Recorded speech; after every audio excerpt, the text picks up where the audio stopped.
Hey guys, welcome back. I hope you are having an amazing day. Let's get right into the stories. The first one is an entitled People story. Part 1. Unsettling Beginnings. Moving into my new home was supposed to be a fresh start, a chapter of my life filled with excitement and new possibilities. Little did I know that this promising journey would take an unexpected turn, leading me down a treacherous path filled with deception and betrayal. As I settled into my new house, an hour away from my old property, I encountered a series of unfortunate events. The potential buyer for my old house suddenly backed out, leaving me with the arduous task of selling it while living elsewhere. Determined to make the best of the situation, I attended open houses every week, hoping to attract a buyer's attention. But fate had a different plan in store for me. On the day before a scheduled showing, I made the journey to my old house to ensure everything was in order. To my astonishment, the front door was slightly ajar, and a car sat parked outside. A sense of unease washed over me as I cautiously entered the house, only to find two men standing in the living room, clutching cash and a blender. Confusion mingled with fear as I demanded an explanation for their presence. One man immediately bolted out the front door, leaving me to confront the other, who appeared genuinely bewildered.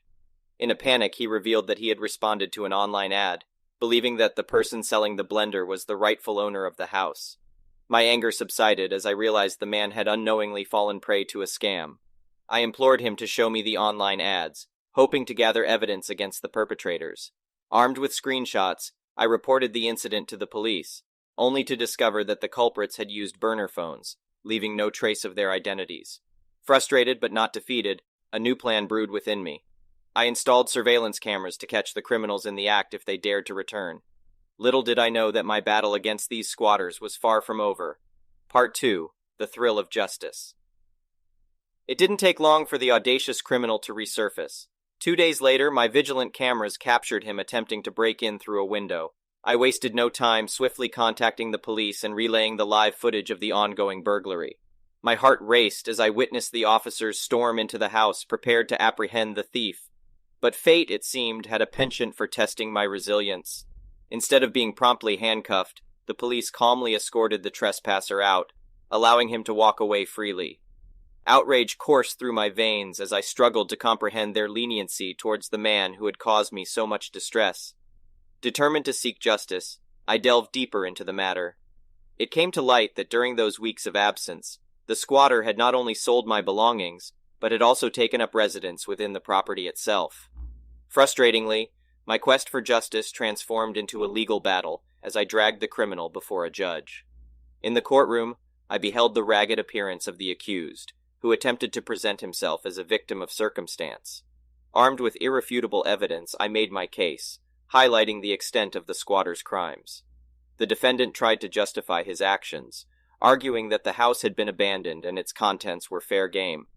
The judge, unyielding in their determination, silenced the squatter's feeble arguments. They eloquently explained the law, reinforcing my rights as the owner of the property. The judge saw through the criminal's facade and condemned his actions as trespassing and theft. In a satisfying turn of events, the man was sentenced to a considerably longer term due to his involvement with drugs, namely methamphetamine, which he funded with the proceeds of his ill-gotten gains. Part 3. A Bittersweet Victory. While justice prevailed in the courtroom, the aftermath of the ordeal left me with a mixture of relief and disappointment. The stolen items were irretrievable, their worth inconsequential compared to the harrowing experience I had endured. Fortunately, insurance covered the few valuable possessions that had been taken. Weary from the battle, I yearned to sell the property promptly and put this nightmare behind me. Unfortunately, the incident had deterred potential buyers, and my opportunities to showcase the house had evaporated. Fearful of another intrusion, I took it upon myself to visit the property daily, investing time and gas money to safeguard it from further encroachment. Feeling the weight of this burden, I turned to my aunt for assistance. I asked if she would consider moving in temporarily, providing a semblance of occupancy while I sought a buyer. Graciously, she agreed, easing my worries as I focused on restarting my life. The next one is a pro-revenge story. I lived with 3 people during my sophomore year in college. One guy never left his room. I literally saw him like 5 times. The other guy, let's call him Ted, was kind of a dick but very non-confrontational, and would just leave whenever crap hit the fan. The girl, whom we'll refer to as Looney, was a total ducking idiot. She would blast music late into the night, was a total slob, and mean as crap.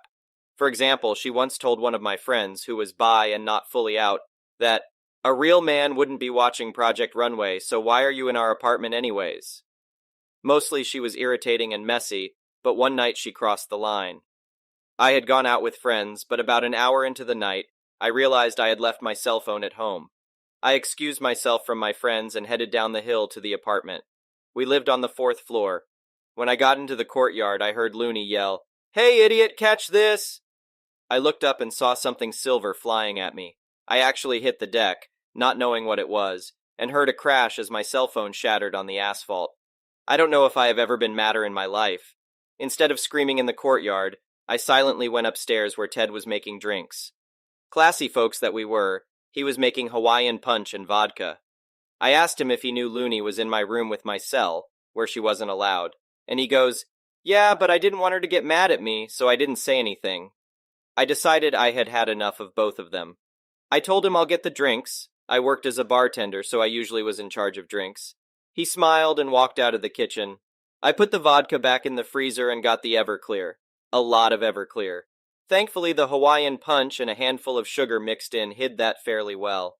I went upstairs where Looney was sitting on my bed. She had had a little to drink, but not enough. I handed her one of the drinks and Ted got the other. I explained that I wasn't drinking as I came home due to an upset stomach. And hey, I was planning on dumping that flip phone anyway for a sweet razor, so no worries. Looney grinned and downed the drink. I offered to go get another and she handed me the cup. Ted was drinking slower, but he was a lightweight, so I wasn't worried. Looney downed another drink in quick succession, and then I settled in and waited until I was satisfied that both of them were in blackout mode. I started handing them all of their expensive crap. We're talking laptops, TVs, cell phones, external hard drives, etc. And told them how cool it would be to throw them out the window and watch them blow up like my cell phone. I also told them it was my stuff, so they didn't have to worry about it because I didn't care if they threw my stuff out as long as they didn't touch the gerbil. I'd hand them all the right, aka only their crap, to make sure no one got too excited and hurt the gerbil. Everybody liked the gerbil, so this sentence was received with solemn nods. They began enthusiastically throwing all of their expensive electronics out the window. The entire apartment complex watched them throw crap into the courtyard.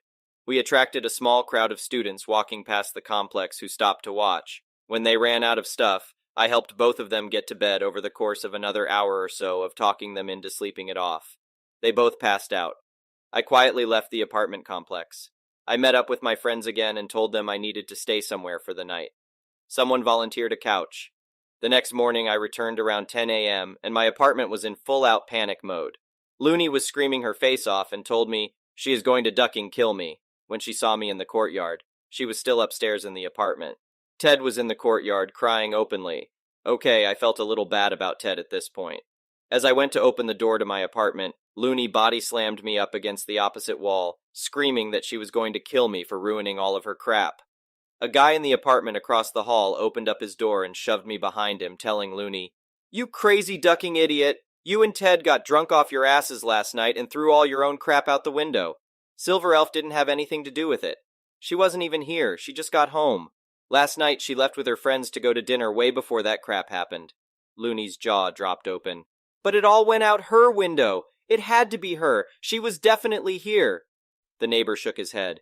"Dude, the entire apartment complex saw you doing it. Silver Elf stayed out last night. You're a ducking alcoholic." She started to cry and went downstairs to continue sorting through the wreckage. My cell phone was located and I acted fake pissed, telling both of them they were going to have to pay to replace it. By now, several other neighbors had confirmed to them that they had indeed thrown everything out the window and that I was not home last night. They were both sobbing as they agreed to buy me a new cell phone. Don't feel too bad. Mommy and Daddy paid for all their things to be replaced, but they both had to rewrite some term papers that were lost. They were both notorious after that for being some of the dumbest people on campus. The story of what they did spread like wildfire. The next one is a petty revenge story. When I used to bartend, I tried to have tolerance for people and their situations. Sometimes people would come in with the worst attitudes. Usually, by the time their night was over, there would be some type of calm or apologetic tone when they closed their tabs. Then there was this one girl. She was in her early 20s and was with a guy friend sitting at the bar. I carded them, and she immediately gave an attitude about it. Then, after reading the martini menu, I worked at a bar that specialized in martinis. She made a few comments about how the martinis better be worth it. She ordered her first martini, a thin mint. Her friend ordered a dirty. I made both at the same time, put the glasses in front of them, and walked to other customers. I went to check on them 10 minutes later, and she berated me for the crappy martinis I made, and the thin mint tasted like ass, even though she managed to drink almost all of it. Her friend liked his martini and ordered another, apparently trying to calm her down. I gave her the benefit of the doubt, took the martini away, and asked what she would like instead of that one, also free of charge. She asked for a fruity martini with the same attitude. I made both martinis, set them down in front of them, and walked away. More people came in, and it got decently busy. The other bartender came up to me and said that she wanted to talk to me. I walked up to her, and again the martini, also almost finished, was the worst. And this is the worst establishment she's ever been to, and she won't ever come in again. I gave them the tab to get them to leave. 15 minutes later, she was now yelling about the awful service and telling other customers that they shouldn't stay in the bar with crappy drinks and how she could make better martinis. She was awful, and after her friend paid the tab, no tip, I told her in no uncertain terms that she is never allowed back into the bar. She asked to speak to the manager, and I said I was the manager. Here's the petty part. 2 weeks later, her friend B is having a birthday party at the bar. B's friends are all showing up to celebrate with her. In walks the girl who berated me, the bar, and the other customers. I looked at her and told her that she was not allowed into the bar and needed to leave, that I was not up to dealing with anything out of her mouth or her attitude. She pleaded with me to please let her stay as it's her best friend's birthday, blah blah. B asked if there's anything she could do to stay, so I told them that she can stay, but she cannot say one word or make any sound the entire time she is there. If I or anyone else in that bar hears anything, she needs to leave. The entire night she had to use pen and paper or her phone to communicate. It was also even more embarrassing for her because a few of the regulars who saw her the first time let it be known to the entire bar why she was muted. It became a game with them to try to get her to make a sound. The next one is an entitled people story. So, my wife Zena and I made reservations for a very nice restaurant that opened up in January. However, due to it being posh, new, and apparently having excellent food, my wife and I had to wait until last week in order to get a spot there.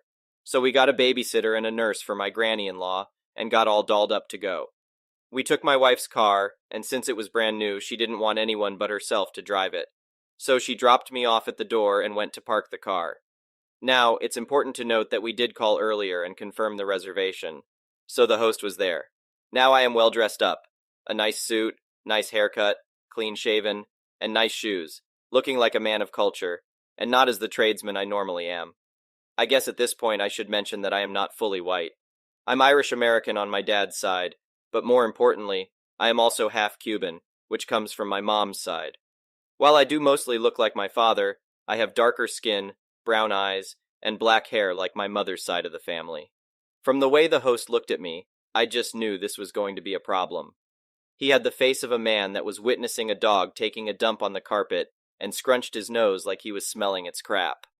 I was thinking I should wait for my wife since the reservation was under both of our names, but he spoke first. Entitled host, can I help you? His tone clearly stated that he didn't even want to look at me. Me, while trying to pretend not to notice. Yes, there is a reservation under Phil and Zena, last names. The entitled host looked at the list. He was clearly not really reading it. Entitled host. No, I don't see your names here. Now, I have experienced this sort of crap my entire life, so I try to remain as polite and professional as possible. Me. Check again. My wife called and confirmed the reservation. He checks again, shaking his head. Entitled host. No, there is no one here under that name. Maybe you and your wife are at the wrong restaurant? Yeah, I knew arguing with this guy was going to get me nowhere, so I just wished him a good evening, turned around and walked right outside. Zena was just about to enter the building as I was coming out. Zena, what's the matter? So I explained about how racism was being a pain again, and she sighed. Zena sighed. What do you want to do? Me. Well, we got the reservation and a night to ourselves. I want to try the food here, and I refuse to let that snot get in the way of that. So you go in, confirm the reservation, and then I'll come in. I hate to say it, but it's a tactic we had to use in the past in order to get into restaurants. Edit. I should mention that my wife is white, hence why we did this. In most cases, it's just the host that gives us the problems. If it's the service as a whole, we would leave and leave a poor review. Still, it's fun in a way. It's still fun to see my wife go in, get us our table, and then me walking in to sit with her. The host looked like he swallowed something really sour as I sat down across from my wife. I half expected him to say something, but he just turned his head away. The service was lovely, the waiter we had was polite and quick, and the food was wonderful. But every so often the entitled host would look over at us and just frown. I saw him turn away 2 more couples that weren't up to his standards. Well, our evening was still wonderful. Despite the nasty looks we got, we still enjoyed our food. Of course, my wife called the owners and let them know what the host did and tried to do to us. She let the owners know that she will not tolerate such intolerance from a man that was turning away business. She added that such a host would eventually cause the restaurant to get a terrible reputation, and they would get into a lot of trouble over it. Well, 1 week later, I was talking to some neighbors and found out that the entitled host was no longer working there. Rumor has it that he turned away over 200 inches customers, not sure if it was true or not, and got fired over this. They hired someone that was much nicer, though Zena and I wouldn't find out until November when we go back again. Still, it's not the first time nor the last time that this will happen to me. Yet, it's still nice to see racist people like that getting wrecked in the end. The next one is an entitled parent story. My husband and I are finally expecting our rainbow baby after years of infertility and multiple miscarriages. It's safe to say that we and our family are very excited. My mother is probably the most excited. She's been planning our baby shower and making decorations for months. She's been the biggest help during this exciting yet scary pregnancy. A few weeks ago, my aunt told my mother and me that my cousin is pregnant. We are very happy for her.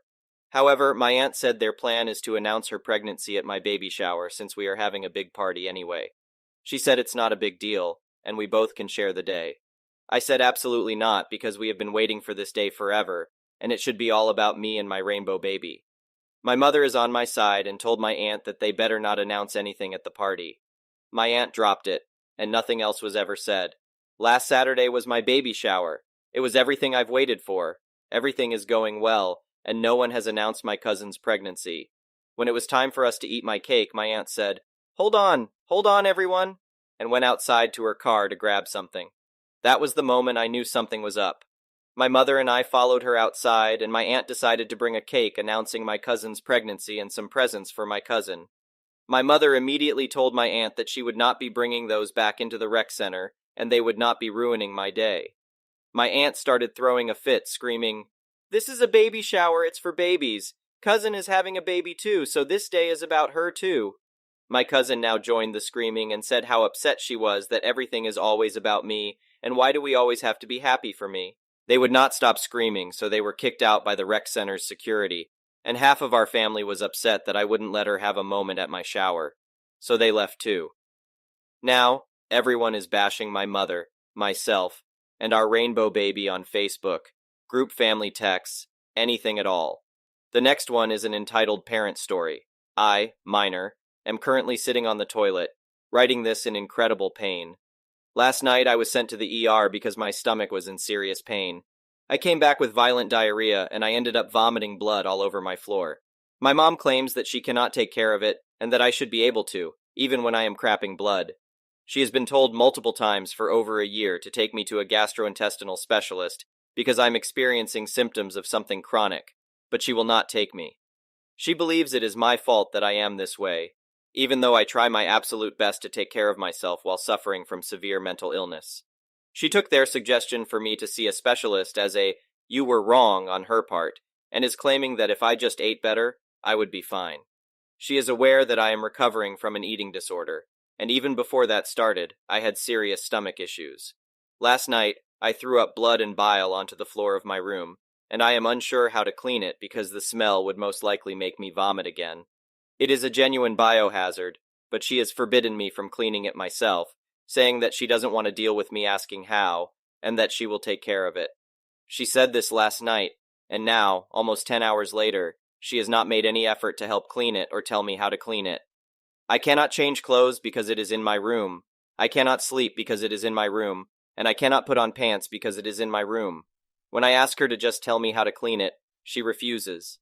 I don't know what to do at this point, and it has gotten to the point where the pain in my stomach temporarily paralyzes my limbs and causes me to lose consciousness. No matter how bad it gets, she always ends up saying that there's no way I can have these health problems because I'm too young, even though she goes to the doctor for a minor headache, but won't take her child to a doctor despite repeated referrals from doctors. I am scared for my life as the pain worsens each day, and I am barely able to digest food anymore. I cannot even drink water without risking my body rejecting it. Thank you for watching. I would really appreciate it if you could like the video and subscribe to our channel if you haven't already.